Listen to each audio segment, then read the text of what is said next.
Un saludo en el nombre del Señor y un saludo muy especial en este día a Colombia. Yo sé que Colombia está alborotada porque tenemos aquí a un digno hijo de esta bellísima y querida nación, a Fray Nelson Medina. Fray Nelson, gracias por haber sacado este ratito para estar aquí con nosotros en Nuestra Fe en Vivo. Muchas gracias, Pepe. Para mí no solamente es motivo de alegría, sino también de gratitud. Sea el momento de saludar a nuestros queridos televidentes y el momento de decir qué gran obra se está haciendo, bendito sea el Señor, a través de EWTN. Bueno, padre, pero oí por ahí antes de que entráramos de que hemos tenido gente que nos ha apoyado con su oración y con sus medios económicos. Uno de ellos, su mami, que nos está ahora viendo desde el cielo. Así que le damos gracias a toda esa gente que nos apoya, oración y sus medios para poder seguir con esta labor, padre. Es verdad, en sus últimos años especialmente, mamá se mantuvo siempre muy cerca de este canal y sentía viva admiración y un espíritu de familia. Yo quiero dar testimonio de cómo a través de este medio se ha podido crear un verdadero cenáculo global. Son muchas las personas que tienen la sensación de estar en casa, con ver estas imágenes, con escuchar voces como la tuya y por supuesto nuestra muy querida Madre Angélica. Así es, Padre Nelson. En este año he tenido oportunidad de estar en varios lugares. Costa Rica, estuvimos en Brasil, obviamente para la jornada. Acabo de estar hace unos días en México, en el centro del país, en León. Y esto que usted comenta es muy cierto, se nos acerca mucha gente y nos dicen eso mismo que usted acaba de mencionar. Gracias a EWTN porque nos sentimos, usted lo acaba de decir, en familia. Nos sentimos que tenemos ahí un sitio donde en cualquier momento podemos ir y saber que ahí está el esplendor de la verdad y que nos hace esto sentir iglesia. No importa la lejanía, sino nos unimos a través de los medios de comunicación, Padre Nelson. Es cierto y así como hizo mi madre, quiero yo invitar a quienes ahora mismo estén viendo esta señal o la puedan ver después. Y Radio Católica, que estamos en este momento, también por Radio Católica Mundial en vivo. Muchas gracias por recordarlo. Quiero invitarlos a que colaboremos activamente. Una de las preocupaciones de mi madre, por seguir recordándola, era hay que apoyar la evangelización católica. Y de su dinero, que no era mucho, siempre sabía sacar algo para apoyar este canal y otras obras de la Iglesia Católica. Bueno, usted sabe, mire cómo no hay coincidencias, son cristoincidencias el Evangelio de hoy. Así es. Está hablando de aquella mujer, aquella viudita que ponía todo lo que tenía en el templo y admiró tanto al Señor que le dijo a sus apóstoles, miren, aquellos han dado que sobra, ella ha dado todo lo que tenía. Y nunca sabremos su nombre aquí, pero en el cielo seguramente tiene un gran nombre aquella viudita que nos da tanto ejemplo, ¿verdad, Padre? Así es, así es. Padre, pues ya que tengo la dicha de tenerlo, le voy a pedir un gran favor. ¿Nos quiere usted poner en manos del Señor para ya lanzarnos en este ratito que vamos a compartir con todos ustedes? Por supuesto. En el nombre del Padre, y del Hijo, y del Espíritu Santo. Amén. Amén. Padre Celestial, recibe nuestra gratitud y nuestra alabanza, porque tu palabra eterna nos ha revelado tu verdadero rostro, porque tu Espíritu de amor eleva nuestros corazones para contemplarte, para saber de tu misericordia y para ser testigos de tu gracia. Toma estos minutos que vamos a compartir y haz de nosotros fieles siervos tuyos. Lo suplicamos por Jesucristo nuestro Señor. Amén. Amén. Muchas gracias, Padre Nelson. Pues antes de que entremos en este llamado que Dios le ha dado de estar en varios frentes sirviendo al reino de Dios, cuéntenos un poquito de Nelson. Antes de que hablemos de Padre Nelson, háblenos un poco de su familia, cómo usted escuchó al Señor, en fin, cuéntenos un poco de usted. Gracias, Pepe. Vengo de una familia católica. Mi padre y mi madre son del norte de Colombia. Nosotros utilizamos la palabra costeños para referirnos a los de la costa atlántica, sobre todo. Ambos son de Barranquilla, mi padre, y de una población cercana a mi madre. Pero ellos no se conocieron allá, se conocieron en la capital de la República, en Bogotá.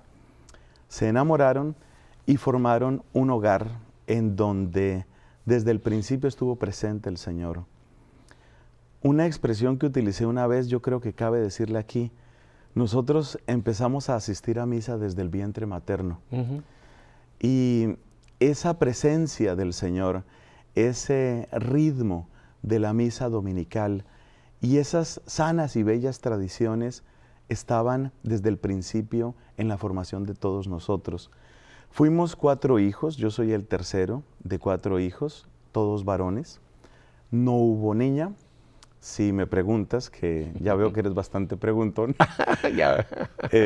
hizo falta, por supuesto, pero así dispuso Dios las cosas y realmente fue un hogar marcado por mucho amor, marcado también por la conciencia de que es necesario trabajar, es necesario poner empeño en la vida, que la vida se te da como un regalo, pero que es necesario trabajar. Y el ejemplo que nos dejaron papá y mamá fue siempre un ejemplo de personas laboriosas, honestas, sencillas, y eso pues queda grabado para toda la vida.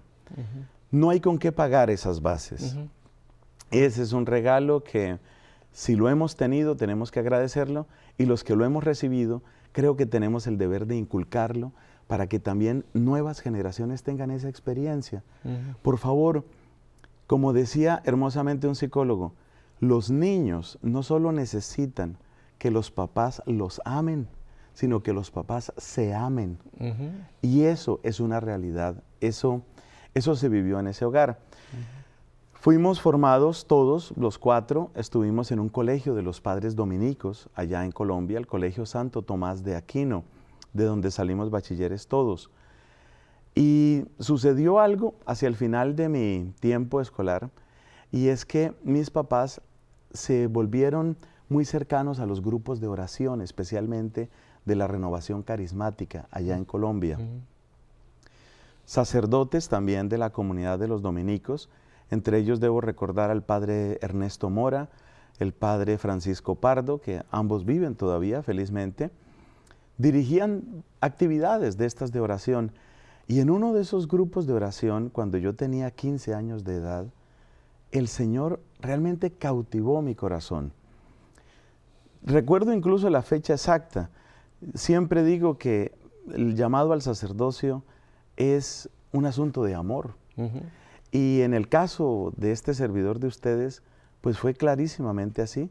Tenía yo 15 años de edad y estábamos en un grupo de oración el día 15 de agosto, que fue un viernes de 1980. Así que ya por ahí puedes ir viendo la edad. Y en ese grupo de oración, fiesta de la Asunción de la Virgen María, cuando llega el momento de la comunión, hubo algo muy hermoso, algo muy bello, una sensación de una inmensa alegría. Yo no escuché ninguna voz, pero tuve como una certeza en el corazón que lo más bello que se podía hacer en esta tierra era sacerdote, y que Dios quería que yo fuera sacerdote. Digamos que ese fue un buen comienzo para una vocación. Me hago una preguntita aquí porque es interesante. Antes a este momento que ya tuvo usted como esta certeza, ¿había usted pensado en el sacerdocio, la vida matrimonial, en fin, otros caminos? ¿O fue en ese momento como que tuvo usted esta luz concretamente hacia el sacerdocio? Realmente fue en ese momento. En ese momento. Fue en ese momento. Antes de eso, lo único que yo recuerdo como alguna relación con la vocación sacerdotal fue una experiencia en una iglesia que quedaba cerca de la casa de mis abuelos en Barranquilla. Me acuerdo que había propaganda vocacional del seminario de Barranquilla y pues invitaba a muchachos a que conocieran que eso existía. A mí me llamó la atención porque fue como la primera vez, es algo tan elemental lo que estoy diciendo que casi me da vergüenza decirlo, pero fue como la primera vez que yo sentí, esta gente no nace así, sino que Dios la llama en el camino. Pero no lo sentí como algo mío, sino simplemente sentí que Dios podía llamar a alguien. No lo sentí para mí, sino que Dios podía llamar a alguien, porque claramente esa propaganda vocacional estaba abierta. Entonces, bueno, Dios puede llamar a alguien. ¿A quién? No lo sé.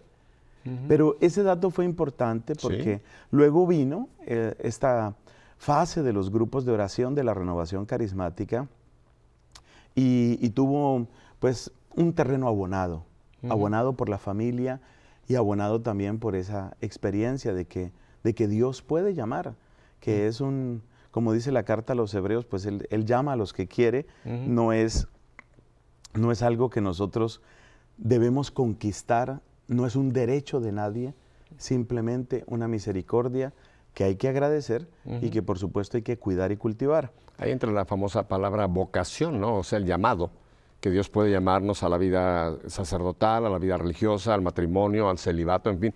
Es ese llamado de Dios. Así Que muchas es. veces la vocación solamente la enfocamos hacia la vida sacerdotal, ¿no? Pero la vocación puede ser en otros caminos donde Dios nos quiera en este mundo, ¿verdad, Padre? Así es, así es. Y una cosa que quiero destacar desde ya es que la vocación última de todos nosotros es la misma.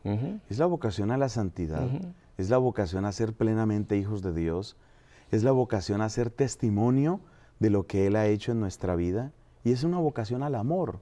Qué hermoso, como por ejemplo el Papa Benedicto en su encíclica sobre el amor presenta el amor como realmente la meta, la única que puede unificar a la persona y que puede unificar a la sociedad. Bueno, pero sigo un poco con mi relato. Realmente el comienzo de mi vocación, digamos que fue muy claro y fue muy bello, pero ahí hay un capítulo que también hay que contar y es un capítulo de ingratitud y quiero decirlo en público. Yo sentí muy claramente ese primer llamado del Señor, pero yo era muy joven cuando terminé mi secundaria. No hubiera podido con esa edad entrar a un seminario. Y surgió en ese momento algo que fue muy bello, que fue la experiencia de las Olimpiadas Internacionales de Matemáticas.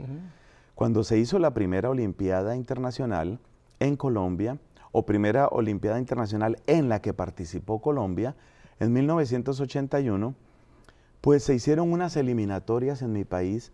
A mí me fue muy bien, obtuve el primer puesto en ese año en Colombia. Quedé deslumbrado y quedaron, me parece que también muy deslumbrados mis papás, pero ahora entiendo que hay que tener cuidado con eso de dejarse deslumbrar por las cosas de esta tierra, porque tanto me atrajo el tema de la ciencia, la matemática, y terminé mi secundaria y entré a estudiar física pura, y tanto me atrajo el tema de la ciencia que se me iba volviendo un ídolo. Las cosas que Dios nos da son buenas, pero uno puede idolatrarlas. Se puede idolatrar el conocimiento, el dinero, el placer. Y a mí la ciencia se me volvió un ídolo. Y yo empecé a dejar completamente la oración. La Eucaristía prácticamente desapareció. Yo no fui ateo por la misericordia de Dios, porque se sabe que lamentablemente muchos científicos toman esa línea del ateísmo. Pero aunque yo no fui ateo, me duele en el alma, y lo confieso en público para reparación de mis pecados, la frialdad a la que yo llegué por ese descuido, después de tener un comienzo tan hermoso como este de los grupos de oración. Sin embargo, por la bondad de Dios y por una serie de caminos que la providencia del Señor prepararon, ese llamado se logró recuperar. Ahí tuvieron su mano varias personas y sobre todo estuvo muy presente también Nuestra Señora la Virgen María, ahí en la recuperación de esa vocación. Pero yo cuento esto, repito, por humildad que me hace falta, y lo cuento porque tal vez en quienes vean este testimonio les puede pasar eso, uno se puede descuidar. Y cuando uno descuida los dones de Dios, no es solamente una ingratitud hacia el Señor, sino un daño que uno se causa. Seguro. Y no es que la ciencia sea mala, lo insisto, tercera vez, no es que la ciencia sea mala, sino que la manera como nosotros a veces asumimos el conocimiento puede estar marcado por la arrogancia o por la vanidad, y es ahí donde nos equivocamos. Padre, ¿y no cree usted que atrás de todos estos posibles como atractivos que nos va presentando está precisamente nuestro enemigo, el diablo? Que lo que quiere es robarnos precisamente esa vocación concreta que Dios nos llama y nos puede presentar, como dice San Pablo, se puede disfrazar de ángel de luz, ¿no? Nos puede presentar cosas muy bonitas, como usted dice, la ciencia, no necesariamente el pecado, la droga o el alcohol, sino cosas nobles, ¿no? Pero si nos van apartando de donde el Señor nos llama, pues está en cierta forma logrando su objetivo, que es sacarnos de esa llamada concreta de Dios, ¿verdad? Y a veces lo ignoramos. A veces como que este aspecto del enemigo como que no lo tomamos en cuenta, pero ¿no cree usted que atrás de todos estos bastidores se encuentra él llevando su obra maléfica? Yo creo que sí, yo creo que sí. Ahora hay que ser muy prudentes porque se podría pensar que entonces la ciencia es demoníaca. No. Sé que no lo dices en ese sentido. No, puede ser el llamado a la ciencia, puede ser el llamado a la vida matrimonial, a lo mejor si la vocación era el sacerdocio, o sea, puede ser cosas nobles, pero que nos saca de donde Dios nos quiere, que ese es el propósito, ¿no? Es cierto, y por eso yo creo que la única manera de preservar los dones del Señor es cultivar un espíritu de humildad y de obediencia. Es decir, yo creo que solo la resolución tan intensa como sea posible de buscar en todo y por encima de todo el querer del Señor, solo en esa búsqueda permanente, consciente de su divina voluntad, podemos verdaderamente responder, porque hay muchas trampas, muchas trampas. Y a mí se me iba volviendo, por culpa mía, porque no es asunto del conocimiento, pero por culpa mía, se me iba volviendo un poco una trampa todo este asunto de la ciencia. Y sin embargo, pues como dice el apóstol Pablo, donde abundó el pecado, sobreabundó la gracia. Le voy a hacer aquí una pregunta porque ya me están zumbando los oídos. Sé cuál es la pregunta que tiene todo el mundo en este momento. Padre Nelson, ¿y cómo puede uno escuchar? ¿Cómo puede usted, como dice, en esa búsqueda, cuál puede ser el mejor camino de esa búsqueda, de cuál es la voluntad de Dios? A pesar de esas sirenas que me están atrayendo, ¿cómo puedo yo sintonizarme, por llamarlo así, en tratar de captar qué es lo que Dios quiere para mí, para yo seguir, darle un sí al Señor? ¿Cuáles serían los caminos? Los caminos yo creo que nos los ha mostrado la Iglesia muchas veces y empiezan por la oración, indudablemente. Por ahí empiezan. Usted dijo que había dejado la oración. Claro, ese fue el gran error, entre muchos que puedo haber cometido. El gran error es sobre todo ese. No, nuestra vida tiene que estar marcada por la oración, porque la oración es el palpitar de la vida divina en nosotros. Se pierde eso, ya se empezó a perder todo.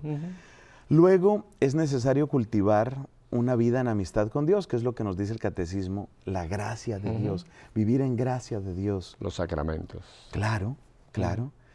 Yo creo que la persona que está experimentando el amor de Dios en su fuente, que es una de las expresiones que utiliza Santo Tomás de Aquino para referirse a la Eucaristía, experimentamos el amor y la dulzura en su fuente. Eso te obliga a tu verdad, es decir, en los sacramentos, sobre todo en la Eucaristía, se declara con tanta fuerza el Dios de amor, se muestra con tantísima claridad su dulzura, que la verdad patente de Dios te obliga a ser verdadero. Ante tanta verdad no cabe otro camino sino enfrentarnos con nuestra propia verdad. Entonces, cuando empezamos a hacer trampas y a decirnos mentiras, pues los sacramentos, si los vivimos de corazón y si los vivimos con sinceridad, indudablemente, pues nos van a dar un llamado a despertar. Y bueno... Se recuperó la vocación de Nelson. Se recuperó la vocación y se recuperó en circunstancias muy bonitas, yo diría, porque lo que hizo el Señor en aquellos años no fue ponerme en guerra ni con la universidad, ni con la ciencia, ni con mi familia, sino más bien mostrarme que por encima y más allá de todo eso está su llamado. Por encima y más allá de todo eso está su verdad. Y eso yo creo que es importante porque el tiempo en el que estamos es un tiempo que reclama de nosotros no que estemos disparando condenas. Me gusta mucho en ese sentido las lecciones que nos está dando el Papa Francisco. Sabiendo que existe lo bueno y lo malo, nuestro papel como iglesia no tiene que ser tanto estar disparando condenas, sino más bien estar mostrando caminos. Y eso fue lo que el Señor hizo conmigo, a través de la Virgen, repito, a través de otros grupos de oración, a través del consejo de los sacerdotes. Y bueno, pues así se pudo dar el paso, de manera que si el primer llamado había sido a los 15, sobre los 17, 18 años empezó a recuperarse ese llamado, y a mis 19 años de edad, pues eso se concretó finalmente en el ingreso a la orden de predicadores. Pero ¿cuál fue el clic, llamémosle así, que dijo en un momento, ahora sí, ya, estoy seguro, voy para acá? ¿Hubo algún hecho concreto como que haya sido el momento decisivo para decirle, aquí está Nelson, Señor? ¿O fueron uno solo no? Yo diría cadena que serían de por lo menos unos 2 o 3. Quisiera mencionarte por lo menos uno porque ¿cómo es de importante la palabra del sacerdote? Siempre me llamó la atención en la Basílica de San Pablo Extramuros, allá en Roma, los confesionarios, esta es una pequeña anécdota, tienen frases que recuerdan expresiones de la misericordia de Dios. Es una de las bellezas que tiene esa basílica. Y una de esas frases en un confesionario dice, ve a presentarte a los sacerdotes. Lo que dice Jesús a los leprosos cuando los va a curar. Y es muy importante que entendamos que a pesar de las limitaciones, el sacerdote tiene una gracia. Entonces yo empecé a asistir a misa cuando, digamos, se recuperó o empezaba a recuperarse la vocación. Yo empecé a asistir a la Santa Misa allá en la Universidad Nacional de Colombia, que más bien tiene otras tendencias, es más bien izquierda, ¿no? Es más bien hacia la izquierda política. Pero bueno, yo asistí a misa allá y el sacerdote que estaba de capellán fue un hombre que manifestó una capacidad de acogida y una bondad, y entonces empecé a hablar con él. Y yo recuerdo que esos diálogos y singularmente el sacramento de la confesión fue fundamental, porque fue a través de la confesión como Dios fue quitando toda esa hojarasca, todas esas justificaciones, todas esas explicaciones que uno se da, que son finalmente para hacer trampa. Dios quitó esa hojarasca y mostró que su amor estaba entero, como el amor del primer día estaba Él. Y a mí eso me impacta profundamente, que el Dios del que yo me despedí me seguía aguardando donde yo lo había dejado. Ahí estaba.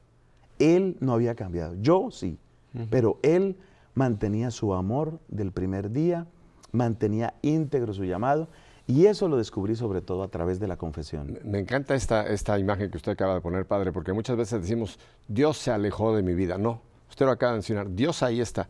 Somos nosotros los que nos alejamos y luego le estamos echando la culpa a Dios como que Él se fue de nosotros. Claro. Y creo que esa meditación vale la pena. ¿Qué me ha hecho a mí alejarme de donde debo estar? Esa misericordia de Dios que ahí está inconmovible, ¿verdad? Inconmovible. Y sobre todo hay que tener mucho cuidado porque en nuestra época se quiere hacer esto.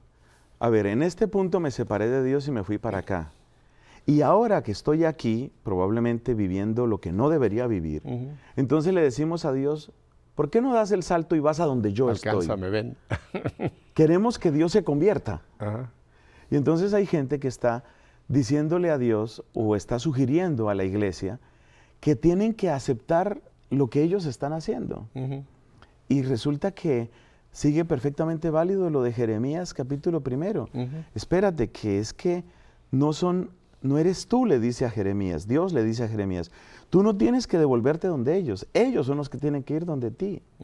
Entonces, el mundo hoy le está queriendo decir a la iglesia, iglesia, alcánzanos, vive como nosotros, haz lo que nosotros hacemos.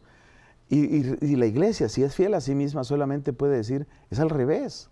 Es al revés. Si tú, mundo, te alejaste de Dios, eres tú quien tiene que volver. Usted mencionó hace un momento la frase de Jesús a los leprosos, ¿verdad? Qué interesante que de estos 10, uno fue el que volvió y se postró ante el Señor. Él volvió. No fue Jesús que lo alcanzó y le dijo, oye, tú, a ver, ven para que me des gloria. Ese volvió. Es esa misma imagen que usted presenta, ¿verdad? El volver a Jesús. Claro, claro. Y es muy hermoso también en ese pasaje cómo el único que tiene una continuación en su experiencia de fe es el que vuelve donde Jesús. Porque ahí hay otra tentación que tenemos y creo que se vive también en la renovación carismática a veces. Y es que queremos que Dios nos sane, pero para seguir nosotros con el timón de nuestra vida. Es decir, que Dios me arregle mis problemas, pero yo sigo llevando mi vida donde yo quiera.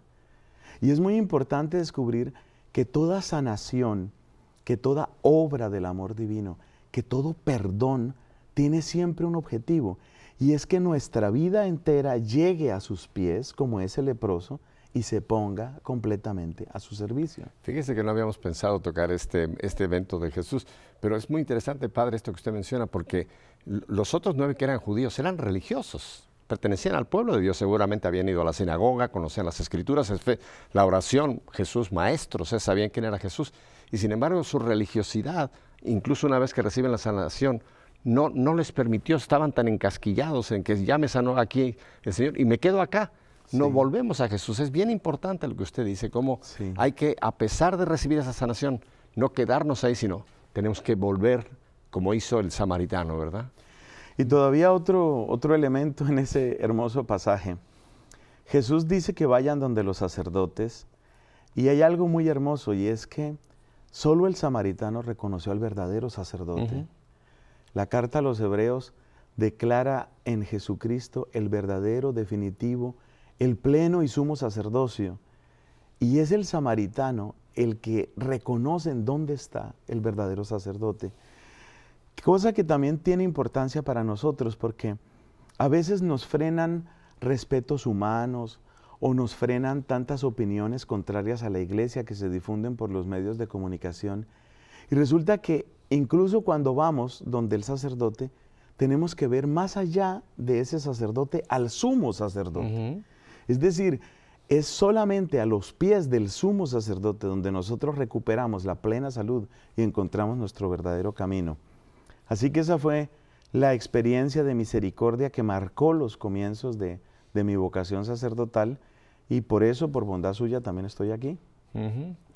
Padre, vamos a tener que ir en unos minutos a unos mensajes, pero después vamos a volver ya con la proyección ya de esta vida entregada al Señor. Pero entonces, ¿a qué edad es que usted ya propiamente entra a la carrera, vamos a llamarlo, a su desarrollo, su formación para llegar a la ordenación? 19 años y medio tenía. 19 años y medio, sí. Como se presentaron las cosas, en mi caso, porque cada historia es distinta, yo dejé los estudios de ciencia, los estudios de física pura. Luego, pues he tenido muy buena relación con científicos y con la ciencia misma, pero en ese momento lo dejé, y en la fiesta de San Andrés, que está muy próxima, entre otras cosas. El 30. El 30 de noviembre de 1984, en un diálogo con uno de estos sacerdotes amigos, nuevamente la persona del sacerdote, Padre Francisco Pardo, en un diálogo pude como ver con mucha claridad que hay muchos modos de servir al Señor, pero que en este caso particular parece que la orden dominicana, por su servicio teológico, su servicio de predicación, podía ser el camino para mí. Y por eso el día 27 de diciembre de 1984 estaba yo ingresando al pre-noviciado que llamamos nosotros allá en Colombia. Quiero dar este testimonio, si todavía cabe. Ha sido tan grande la misericordia del Señor que, claro, en medio de combates y luchas y tentaciones y, por qué no decirlo, también pecados, en medio de todo eso, el Señor ha mantenido en mí la absoluta y gozosa certeza de que el camino es este. Y yo quiero reiterar a todos, pero especialmente a los jóvenes que se puedan sentir atraídos. Hay muchísima, pero muchísima alegría en servir a Jesús. Muchísima. Yo miro lo que Él ha hecho en mi vida y siento tanta gratitud y siento tanto gozo. Y es bueno que se sepa que cuando una vocación está marcada por el amor, está marcada también por la alegría. Vamos a ir a estos mensajes, Padre, pero creo que en este momento hay miles de personas que han tenido en alguna otra forma contacto con usted y creo que podían dar testimonio de que usted transmite esa alegría de esta vocación en la cual usted le está diciendo un continuo sí al Señor. Vamos a volver ahora a hablar de esa proyección. Qué interesante, ¿verdad?, conocer a alguien que ha predicado, que lo hemos estado viendo en congresos, etcétera, y ahora lo tenemos aquí contándonos su historia. Hay mucho más, así que ni se le ocurra tocar ese dial. Volvemos el Padre Nelson y yo en un minuto con ustedes.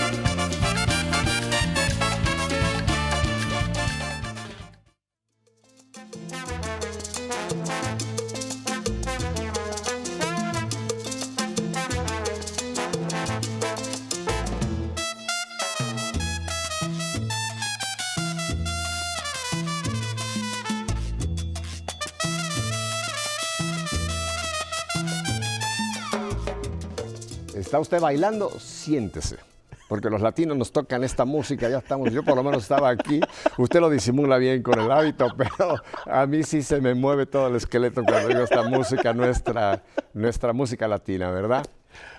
Me pongo serio un momento porque quiero mandar un abrazo muy fuerte a alguien que queremos muchísimo, a nuestro querido amigo Kiki Troya, que tanto hemos tenido contacto y nos ha bendecido con su arte. Su papá hace muy poco pasó a la casa del Padre. Sabemos que aunque nuestra fe nos dice que ya está en el reino, pero siempre pues ese momento del despegue es doloroso, ¿verdad? Así que Kiki, desde aquí te mandamos todo el personal de WTN, yo sé que Fray Nelson también te mandamos un abrazo muy fuerte y pues dile a tu papá que interceda por nosotros. Pues padre, entonces ya llegamos a ese momento, ya está usted, ya entró en la carrera, ya está usted haciendo toda su formación. Y entonces, ¿qué tiempo lleva esa formación para llegar ya al sacerdocio y después ya al ministerio, llamémoslo así, sacerdotal?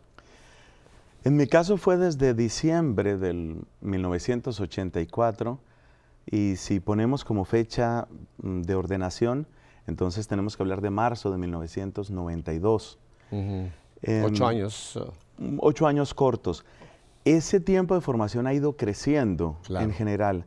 Actualmente, por lo menos para los dominicos de Colombia, un tiempo estándar podría ser algo así como unos 10 años, porque las distintas etapas se han ido prolongando y hay una razón para eso. Es necesario muchas veces completar formación catequística, trabajar mucho en la parte de vida de comunidad y todo esto, ¿no? Lo importante, uno lo mira y ve que lo importante es que al final pues haya una viva adhesión a la iglesia, una profunda pertenencia a Jesucristo y un deseo muy grande de servir con lo que cada carisma tiene, ¿no? Un carisma de la orden, ustedes son predicadores. Así es. En esta formación, ¿ustedes reciben formación para la predicación? En fin, ¿los preparan para predicar o esto van haciendo como una característica, un carisma muy personal? ¿Cómo es esta preparación para la predicación, padre? Es teórica y práctica. Hay algunos elementos teóricos que pueden ser incluso cosas tan sencillas como manejo de un micrófono o unos rudimentos de oratoria, pero sobre todo es una preparación práctica porque en nuestra comunidad prácticamente desde el principio es necesario que el religioso, nosotros hablamos mucho de frailes, ¿no? Es necesario que el fraile enfrente la realidad de compartir la fe. Con distintos grupos y en distintos escenarios. No necesariamente solamente la homilía, sino... No necesariamente. Qué bueno que lo subrayas.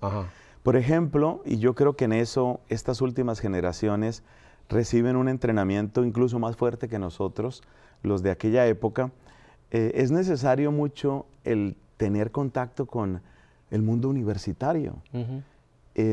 Recordemos que Puebla nos hablaba de una opción por los jóvenes que está un poquito olvidada en muchos lugares y yo creo que la confrontación con las expectativas, con las necesidades, por qué no decirlo con los dolores de la juventud, es algo que en una vocación saludable da todavía más vigor. Entonces, es una preparación práctica también en ese sentido, ¿no? Ir encontrando esos distintos escenarios, muchachos de colegio, vida de parroquia, misiones en distintos sitios. Hace poco, nuestra comunidad en unión, en trabajo conjunto con la Conferencia Episcopal de Colombia, dirigió una misión por la paz en muy diversos sitios, especialmente poblaciones pequeñas, bajo la bandera de la patrona de Colombia, Nuestra Señora de Chiquinquirá. Y yo me siento muy contento de que eso se haya hecho porque muchos de nuestros jóvenes estuvieron en lugares remotos, incluso difíciles, zonas complicadas por la violencia que todavía tiene mi país y ahí estaban los dominicos con esos distintos escenarios y auditorios aprendiendo a compartir y también aprendiendo porque no es solo aprender a dar lo que tenemos, es aprender a escuchar y aprender a recibir. Yo creo que de lo más importante en la vida de un misionero, de un predicador, es que tenga siempre actitud permanente de discípulo. Yo creo que el que deja de aprender, muy pronto deja también de enseñar.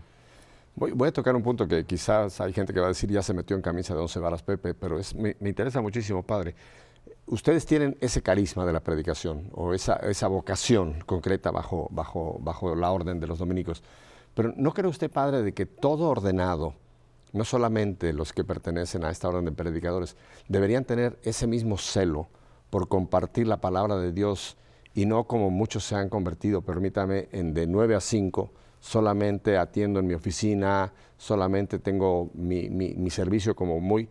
Y hemos perdido lo que ahora tanto nos insiste el Papa Francisco, ¿no? Salir. El ir hacia afuera, olvidarnos de esa iglesia cliental que viene. Tenemos que salir. Él puso la famosa, ahora cambió las matemáticas, usted que es matemático, dijo que antes había 99 ovejas en el redil y una afuera, y ahora lo invirtió, ahora dice que ahora son 99 las que están afuera y una la que está adentro. ¿No cree usted que todo religioso, sacerdote, debería tener este mismo celo por predica a tiempo y a destiempo? ¿Lleva la palabra a donde quiera que el Señor te ponga? Sí. Esa pregunta yo digo que se responde sola. Y sin embargo quisiera dar también este dato. Es necesario salir, pero ese salir no implica improvisación. No, obvio. Es muy importante esto porque ya se siente en algunos sectores de la iglesia la idea de que el salir al que nos está llamando el Papa Francisco es algo así como rompamos lo que hay, olvidémonos de lo que hay y empecemos de cero. Se ha malinterpretado aquella famosa palabra lío. Sí. Porque en algunos ambientes lío significa como un poco de desorden, ¿no? Es, haz lo que sea y salte por allá. Sí. Y no sé, el Papa jamás está implicando eso que usted viene a punta, ¿no? Claro. De improvisar y hacerlo ahí a trompicones, ¿no? No se trata de eso.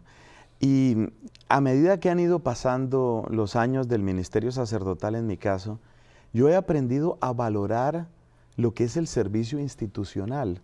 Porque tengamos en cuenta una cosa, muchas plantas, cuando se quiere que crezcan derechas, se necesita ponerles como una guía, ¿no? Eso tiene distintos nombres en distintos países. Sí.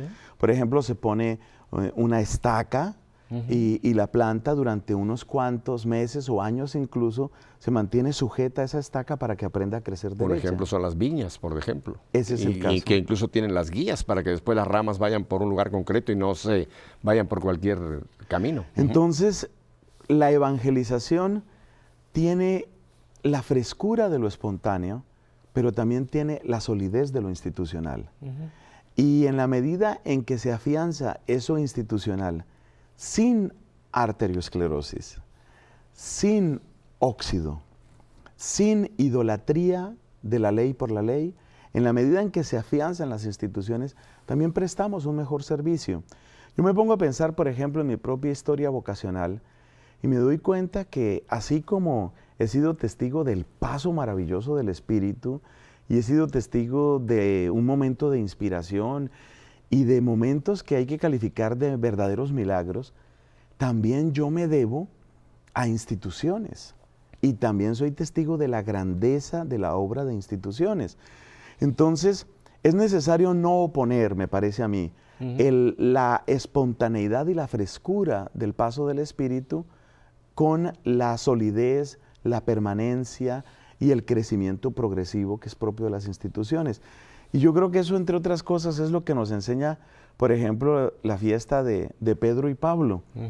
Con frecuencia, cuando debo predicar en esa fiesta, hago alusión a eso. La iglesia, que es al mismo tiempo roca y barca, que es al mismo tiempo piedra firmísima y palabra que vuela, ¿no? Y en Pedro y Pablo tenemos lo que tiene que ser la iglesia, al mismo tiempo tan institucional en muchas cosas, pero tan libre y tan ágil en otras cosas. ¿Cómo prepara usted una predicación, ya sea la homilía o ya sea una predicación en un evento? ¿Cómo se prepara el Padre Nelson para abrir la boca? Se lo voy a poner así de pragmático. Yo me atrevo a decir esto, que no se vaya a interpretar, por favor, como una expresión pedante. Realmente yo no hago otra cosa. Yo no hago otra cosa. Es decir, para mí la palabra de Dios, la necesidad de la iglesia, los llamados del corazón de Cristo, la inspiración del Espíritu, eso es algo que no tiene horario. Con lo cual quiero decir, me gustó lo que tú dijiste de aquellos que ponen como un horario a su sacerdocio o a su ministerio. Con lo cual quiere decir que, por ejemplo, si voy a estar en unos días, que es el caso en la ciudad de Bucaramanga, en Colombia, o si voy a estar después en una misión en New Jersey, o si voy a estar después en un retiro con sacerdotes en enero, esas realidades ya empiezan a existir dentro de mí y pienso con mucha frecuencia en eso. Mi preparación es sobre todo la preparación larga. El pensar mucho, por ejemplo, en esas personas, el orar mucho por esas personas, el preguntarle mucho al Señor qué es lo que puede estar necesitando ese grupo. A mí me gusta la enseñanza, de hecho, pues soy profesor, me ha encargado mi comunidad como una de mis labores que sea profesor, pero entiendo que aunque tienen sus parecidos, la docencia y la predicación no son exactamente lo mismo. Yo no voy a una misión simplemente porque tengo que exponer unos temas. Yo voy, o por lo menos es mi intención, ir a una misión, yo voy a una misión, con el deseo de que aquello que el Señor le quiere dar a ese grupo pueda fluir. Y si yo soy uno de esos canales, bendito sea, pero que pueda fluir. Porque el amor grande de Dios es su pueblo. Y nosotros, si hacemos bien, que a veces no lo hacemos bien, pero si hacemos bien nuestra predicación, lo que estamos haciendo es simplemente servir de canales, no somos más. Entonces, tratando de responder un poco más concretamente a lo tuyo, es la oración, es la pregunta, y es fijarse, como lo hace el Papa Bergoglio, el Papa Francisco, es fijarse en cuáles son aquellos puntos. A medida que vas orando y reflexionando, te van quedando muy claros unos puntos que tú dices, realmente esto tiene que quedar. Fijarse, padre, lo pudiéramos llamar algo que mucha gente cree que eso no tiene que ver, que se llama la palabra discernimiento. Completamente. Porque hoy día muchas veces andamos como trompos pegando por acá y no llegamos a este punto importantísimo de la vida espiritual y más del servicio, que es el discernir los tiempos y discernir cada situación y no ir con machotes prefijados que pensamos que todo es igual y que siempre aplicamos la misma, valga la palabra, medicina a todas las situaciones. Totalmente cierto. Totalmente cierto. Y otra cosa que hay que tener en cuenta, que hemos aprendido especialmente de estos últimos papas, para mí todos ellos son santos. Yo tengo esa sensación que todos ellos son santos. Fíjate cómo hay que tener un corazón de especial sensibilidad para la acumulación de dolores que tantas personas tienen. De los pasajes bellos que han cautivado mi corazón desde hace muchísimos años, capítulo 40 del profeta Isaías. Consolad, consolad a mi pueblo, dice el Señor. Yo digo, incluso el pecador más empedernido, en primer lugar con su pecado se hizo daño a sí mismo. En primer lugar se destruyó a sí mismo. En primer lugar se cerró puertas. Entonces, si nosotros vamos a dirigirle la palabra a una persona, tenemos que caer en la cuenta de que esa persona muy, muy a menudo está terriblemente lastimada. Y esto es muy cierto. Los divorciados, las personas que son presa de distintas adicciones, las personas que están desorientadas, los que no han recibido sino veneno disparado contra la iglesia por años, son personas que están muy lastimadas.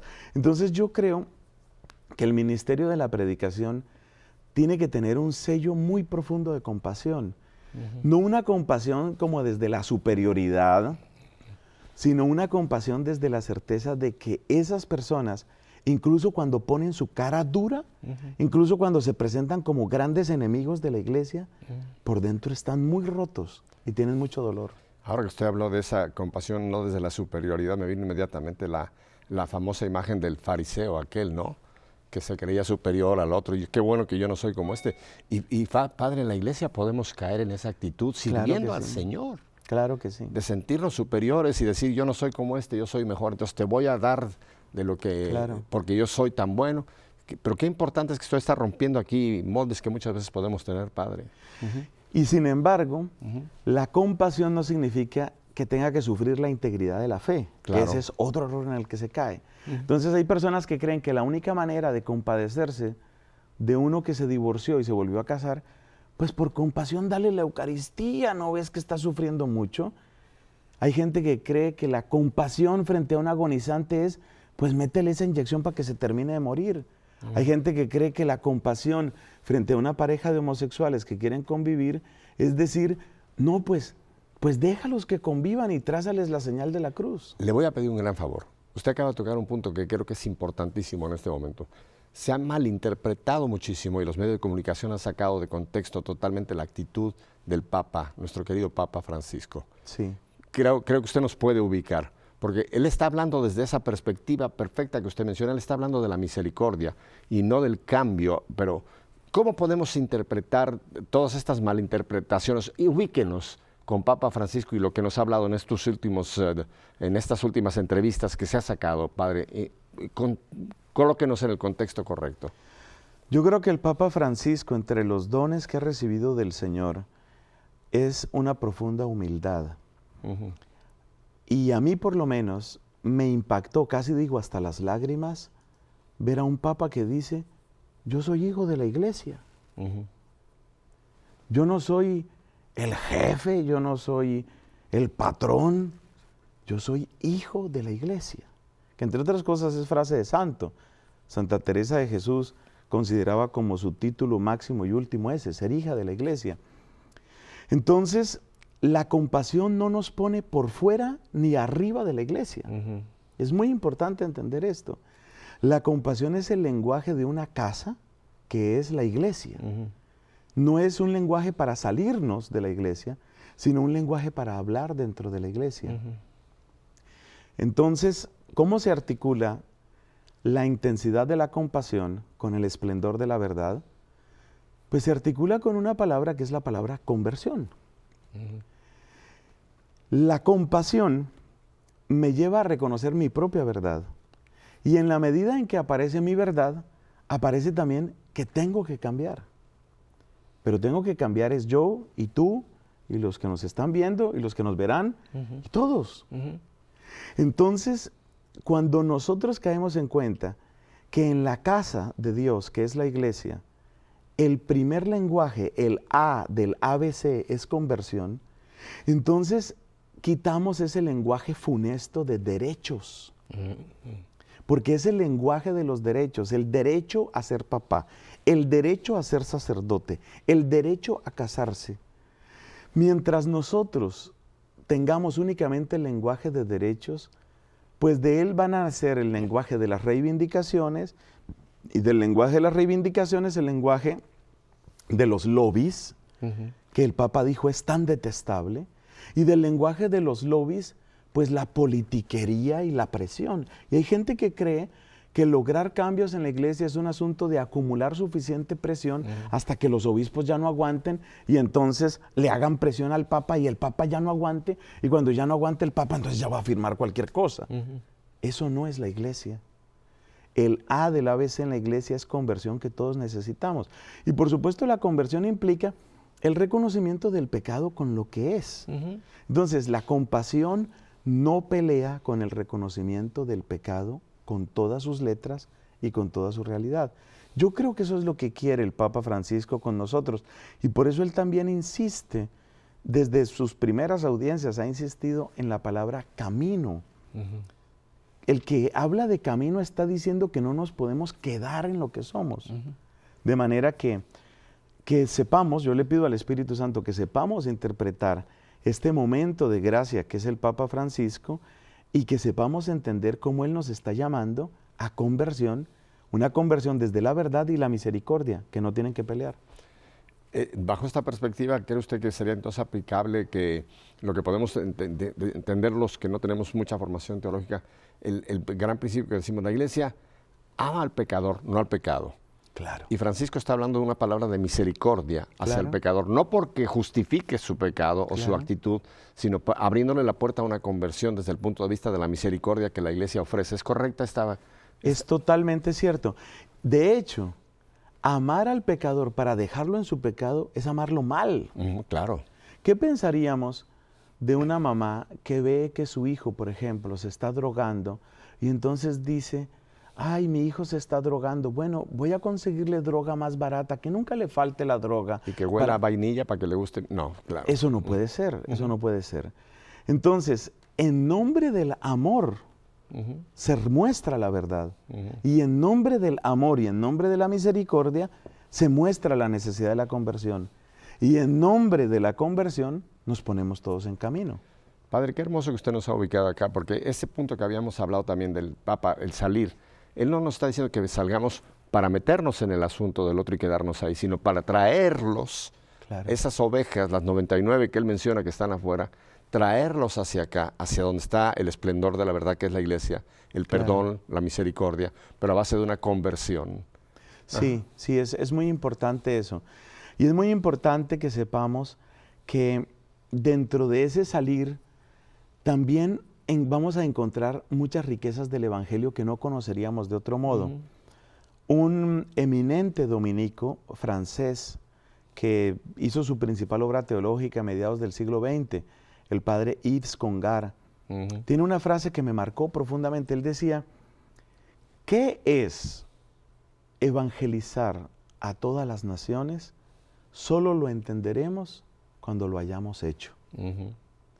Es decir, que el evangelizador, el misionero, no es alguien que tiene una verdad completa y se dedica simplemente a repartirla, sino es el que tiene una semilla auténtica, genuina, de buena calidad. Tiene una semilla de verdad y a medida que va sembrando, va descubriendo la calidad de su semilla. Es impresionante ver esto, por ejemplo, en el apóstol Pablo. Lo saben mejor los que han dedicado más tiempo al estudio de la exégesis y la historia de la iglesia. Pero es impresionante ver toda la evolución de Pablo. Desde sus primeras cartas a los tesalonicenses, según dicen la mayor parte de los especialistas, hasta llegar a las grandes cumbres de Romanos y Gálatas, luego Colosenses y Efesios, y luego las cartas pastorales. Es un itinerario. A medida que él fue sembrando, fue conociendo la calidad de la semilla y fue comiendo y dando de comer mejor pan. Padre, usted nos ha dado hoy una luz como no se imagina. El tiempo se nos ha ido. Yo pensaba hablar de su proyección, pero esto me sirve para hacerle aquí públicamente una invitación. Yo quisiera, Padre Nelson, que en un futuro no lejano usted volviera con nosotros para que hablemos de las proyecciones del Padre Nelson. Hoy creo que quiso el Señor que nos centráramos en esto, que usted nos ha dado mucha luz, pero hay mucho más, hay mucha más tela, y no lo digo por el hábito blanco, mucho más tela de dónde cortar con el Padre Nelson. Así que voy a poner ahora en pantalla, Padre, sus direcciones para que la gente pueda hacer contacto con usted. Es entonces www.fraynelson.com. Esta es su página web, ¿verdad? Es correcto. Ahora, usted nos dice que usted tiene una página o una suscripción de algo que se puede dar gratuitamente a quien lo quiera, que es un boletín de correo, ¿verdad? Ahora nos va usted a explicar. La dirección, apúntela, y ahora mientras usted nos explica es amigos@fraynelson.com. Muy fácil, amigos@fraynelson.com. ¿Qué puede la gente recibir en esta dirección, Padre Nelson? Como lo has dicho muy bien, Pepe, se trata del boletín Alimento del Alma, así lo hemos llamado. Es un boletín que ya ha cumplido cerca de 12 años. Estamos llegando a un poco más de 24,000 personas. Es completamente gratuito. Y todos los santos días estamos ofreciendo la palabra de Dios, el santo del día, algunas reflexiones, enlaces de interés. Ahí he difundido muchísimo del material de EWTN y me siento feliz porque estamos en la misma casa, estamos en la misma iglesia. Entonces, es un boletín gratuito. Yo espero que muchos amigos y amigas tomen nota, amigos@fraynelson.com, su suscripción gratuita, y en el curso de los próximos días se activa esa suscripción y usted empieza a recibir todos los días esta evangelización. Está muy fácil porque no puso usted nada en inglés ahí que la gente se le traba la lengua. amigosfraynelson.com. Amigos arroba la dichosa arriba. Fray Nelson, le voy a pedir en un segundo la bendición. Solamente quiero dar las gracias a León, Guanajuato, que nos acogió a mi esposa y a mí con tanto cariño. El próximo lunes vamos a tener a Monseñor Iván Cadivia, es Ospina, de Colombia también, va a estar aquí con nosotros. David, Monseñor Iván Cadavid. Cadavid, sí. Estoy leyéndolo rápido. Fray Nelson, quisiera darnos la bendición en 30 segundos. Con mucho afecto. Te alabo, Señor, por el compartir de la fe. Te alabo porque tú te haces presente allí donde se invoca tu nombre. Y te pido que en este momento extiendas el beneficio de esta bendición a todos los que colaboran con esta obra de evangelización y a todos los que ven o escuchan este servicio. Sobre nosotros la señal de la salvación. En el nombre del Padre, y del Hijo, y del Espíritu Santo. Amén. Amén. ¿Aceptó la invitación? Aceptada. Aquí volverá con nosotros, Fray Nelson. Hasta la próxima semana, si Dios nos concede vida. Gracias.